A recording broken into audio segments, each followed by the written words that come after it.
삼성정밀이 국내에서 처음으로 최신의 항공기의 제트 엔진 생산에 성공했다. 삼성정밀은 지난 79년 첫 제트 엔진 사업을 개시한 이래 80년 8월에는 엔진 재생산에 성공하고 전문 기술자의 연수를 통한 기술 축적으로 제트 엔진 생산에 착수하여 최근 생산 제품을 출하했다. 79년부터 자체 개발 미항공국 서승인 아주선 일본에 이어 두 번째 수출 전망이. 이로써 한국은 아시아에서 일본에 이어 두 번째 제트 엔진 생산국이 됐다. 제트 엔진 제작은 최고도의 정밀 기술이 요구되며 이번 국내 생산을 계기로 정부에서 추진 중인 항공기 국산화 계획의 전기가 됐다. 삼성 측은 생산 기술을 더욱 발전시켜 엔진 부품의 국산화 계획을 확대 가속시킬 예정이어서 연관 정밀기계 공업의 기술 파급 효과도 기대되고 있다. 세계 민간 항공산업을 주도하고 있는 미연방항공국에서는 최근 엄격한 심사를 거쳐 삼성정밀의 공인 해외 항공기 엔진 생산 공장에 자격을 부여한 바 있어 생산 엔진의 내수 수출 전망이 밝을 것으로 관련 업계는 보고 있다. 한화글로벌 메이저와 협력 항공 엔진 개발에 나섰다. 한화그룹의 모태는 방산업이다. 그룹의 항공방산 주력 계열사인 한화에어로스페이스의 미래 비전을 한국형 로키드마틴로 정하고 지난달 구조 재편을 마무리했다. 군용 항공 관제 미사일 방어 시스템 레이더 등 방산 산업 전반으로 사업 다각화된 미국. 로키드마틴과 유사한 사업 구조로 간다는 의지의 표현이다. 가장 의욕적으로 추진 중인 사업이 항공 엔진 분야다. 그동안엔 미국 B&W와 영국 롤스로이스 등 세계 글로벌 메이저 업체가 70에서 80%를 석권하고 있는 시장에서 변방의 후발주자인 한화가 끼어들 여지가 별로 없었다. 한동안 단순 수주 하청 사업 위주로 진행됐다. 삼성으로부터 인수한 한화에어로스페이스는 1979년 항공기 엔진 사업에 진출한 이래 올 6월까지 81,600대 이상의 엔진을 누적 생산한 국내 유일의 가스 터빈 엔진 제조기업이다. 후발주자로서 지난 수십 년간 이들 메이저 업체와 두터운 신뢰관계를 쌓으면서 결국 글로벌 항공 엔진 파트너로 성장했다는 평가를 듣고 있다. 관점의 계기는 위험 및 수익을 분담하는 RSP다. 아무리 메이저 업체라 하더라도 새로운 항공기 엔진을 개발하는데 위험 부담이 큰 편이다. 연구 개발에만 1조 원 이상의 자금이 투입되고 손익분기점을 넘기는데 15년 이상이 걸린다. 이런 이유로 실력 있는 부품 공급 업체를 불러들여 개발을 함께 하고 나중에 발생하는 수익을 배분하는 프로그램이 아예 스필이다. 이전엔 세계 메이저 업체와 독일 MTU, 영국 즉 KN, 이탈리아 데이브 IU 등 소수 업체들만 RSP에 동참할 수 있었다. 지난 2015년 B&W가 연료 효율을 높인 GTF 엔진을 개발하는 RSP의 하나를 파트너로 참여시키면서 상황이 달라졌다. B&W의 SP 프로그램 담당 임원인 로버트 퀸은 한화가 치열한 경쟁력을 뚫고 RSP의 주요 파트너가 된 것은 걸음마에서 벗어나 고부가가치 제품으로 안정적 수익을 기대할 수 있는 글로벌 파트너로 성장했다는 것을 의미한다고 설명했다. 한화그룹은 2022년까지 항공기 부품 및 방위산업 분야의 해외 진출과 글로벌 경쟁력 강화에 3조 원을 투자할 계획이다. 엔진 개발에 지난해에만 4만 80억 원을 투자했고 올해와 내년에도 각각 900억 원가량 투자를 집행할 계획이다. GTF의 핵심 부품 개발에 성공해 총 9억 달러를 수주한 상태다.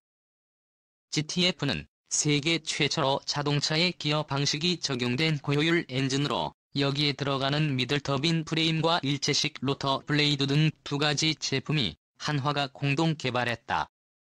이후에도 한화는 지와 롤스로이스와도 RSP 계약을 성공시키며 관련 부품 수주액이 총 1,700억 달러에 이른다. 한화 에어로스페이스 신현호 사장은 글로벌 항공기 엔진 부품 시장은 2025년 1억 달러 규모에 이르는 등 연간 6%대 성장세를 유지할 전망이라며 한화의 RSP 사업 참여는 글로벌 항공업계의 신흥 강자로 도약할 수 있는 절호의 찬스를 잡은 것이라고 강조했다. 전 세계 항공 엔진 시장은 저가 항공사의 소형기 전성시대를 맞아 연 3%씩 성장해왔다. 증권업계에서도 한화가 RSP 사업 참여에 따른 적자폭이 내년부터 줄어들기 시작할 것이라는 데 대해 주목하고 있다. 30여 년간 꾸준히 이익을 회수할 수 있지만 초기 투자 비용이 큰 RSP 프로그램 특성상 한화도 최근 3년까지 사업 참여에 따른 적자폭이 확대됐다.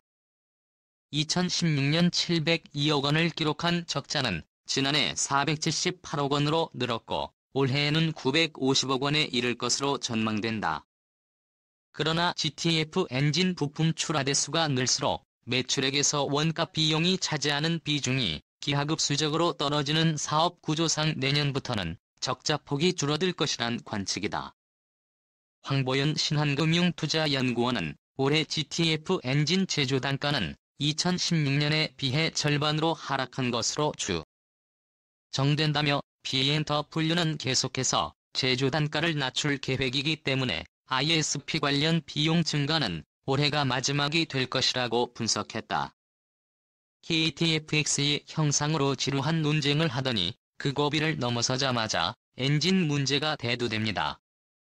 우리가 만든 전투기에 우리 엔진을 얹고 싶은 심정이야 당연하지만 이곳에서 인정받는 분들조차 한국형 제트 엔진의 개발이 초등생이 대학생의 지식을 배우려는 무모한 행위인 것처럼 말하더군요.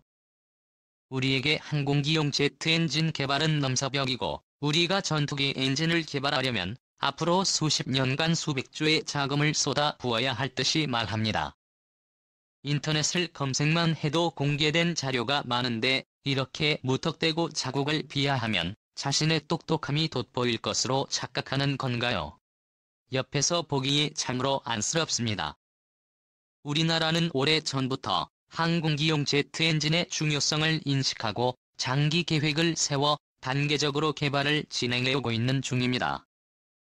터보제트 엔진의 활용도는 단순히 항공기용 엔진뿐만이 아니라 그 활용 분야가 엄청나게 넓다는 것은 우리 미래에도 알고 있듯이 관계자도 이미 알고 있을 것입니다.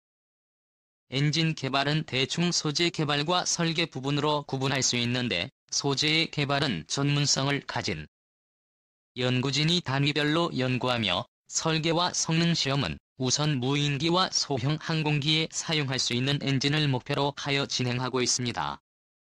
이러한 연구는 항공기 엔진 개발이라는 명분 아래 진행되는 것이 아니라 전혀 별개로 보이는 각각의 분야에서 조심스럽게 추진되고 있습니다. 얼마 전 세계 최초로 합금 재료를 공중에 띄워놓고 용융 처리를 하여 새로운 합금을 만드는 공법이 소개된 적이 있습니다. 이것과는 별도로 우리가 만든 한국형 핵융합로계의 스타를 기억하실 것입니다. 2012년 이 장치를 이용하여 플라즈마를 제어하였는데 이때 온도가 5천만 도였습니다. 대류에 의한 열 전달은 진공으로 막을 수 있고 접촉에 의한 열 전달은 초전도 자석을 이용하여 공중의 도움으로 극복할 수 있다 해도 햇볕과 같은 플라즈마의 복사열은 케이스 타입 벽면에 그대로 투사됩니다. 아무리 액체 헬륨으로 냉각을 해도 어느 정도 재질의 내열성이 뒷받침되어 줘야 합니다. 이 5천만 도의 초고열을 우리가 만든 열차 폐장치가 견뎌주고 있는 것입니다. 앞으로 K스타가 제어할 플라즈마의 온도는 1억 도가 넘을 것입니다. 이러한 행위도 일종의 소재 개발에 포함됩니다. 엔진 설계 및 성능 시험에 대해서는 일단 공개된 자료를 찾아보시라고 항공우주연구원 홈페이지를 추천합니다. 현재 출력만 LB의 북극 중소형 항공기용 터보팬 엔진에 대하여 터빈 입고온도 1400도치 이상의 조건에서 고압 터빈의 국력 구조 냉각 설계 기술 개발 및 시험 평가 기술을 구축하기 위한 1단계 사업을 진행하고 있는데 거의 막바지에 이르렀습니다. KFX의 장착을 희망하는 414 엔진의 추력 22,000 SBS에는 많이 모자라지만 개발 속도는 우리 미래가 예상하는 기간보다는 빠를 것으로 생각합니다. 캐리 홈페이지만 잘 살펴보아도 우리의 엔진 개발 의지를 대충 알 수 있을 것입니다. 더 이상 자세한 이야기는 민매의 한계를 넘어서는 듯하여 자제하겠습니다. 엔진 개발에 있어서 우리는 어떤 이가 말하는 것처럼 초등생이 아닙니다. 그동안 절치부심하며 개발한 지식도 점점 쌓여가고 있습니다. KTX 1단계 우리가 만든 엔진을 장착하자는 것이 아닙니다. 언젠가 우리의 손으로 만든 엔진을 우리의 전투기에 장착할 꿈을 꾸어보자는 이야기입니다. 이번에 KTX 사업을 통하여 우리에게 필요한 엔진 기술을 조금만 더 얻을 수 있다면 한국형 전투기 엔진의 개발은 결코 넘사벽이 아닙니다. 지금도 묵묵히 연구하는 개발진들이 있는데 이곳에서는 자신의 논리를 관철시키기 위하여 사실 여부를 알아보지도 않고 자국을 비하하는 언행을 서슴지 않는 것을 보며 개탄합니다. 어떤 분은 정치판 막장 토론에서 궤변을 남발하는 논객과 같은 모양새로 무기방에서 자신의 존재를 과시하려 하는데 이는 참으로 창피한 줄 알아야 할 것입니다. 이 글을 올리는 이유는 너무도 근거 없는 카더라를 내세워 우리 밀매들을 혼란케 하고 모처럼 결정된 KFX 사업을 또다시 흔들려는 시도가 엿보이기 때문입니다. 패배주의에 빠져 우리의 기술이 형편없다고 근거 없는 주장을 하는 모습은 더 이상 보지 않았으면 합니다. 이 발제는 토론을 위한 글이 아니기에 댓글을 쳐도 즉각적인 답변을 하기가 어렵습니다. 이 점을 이해하여 주셨으면 감사하겠습니다.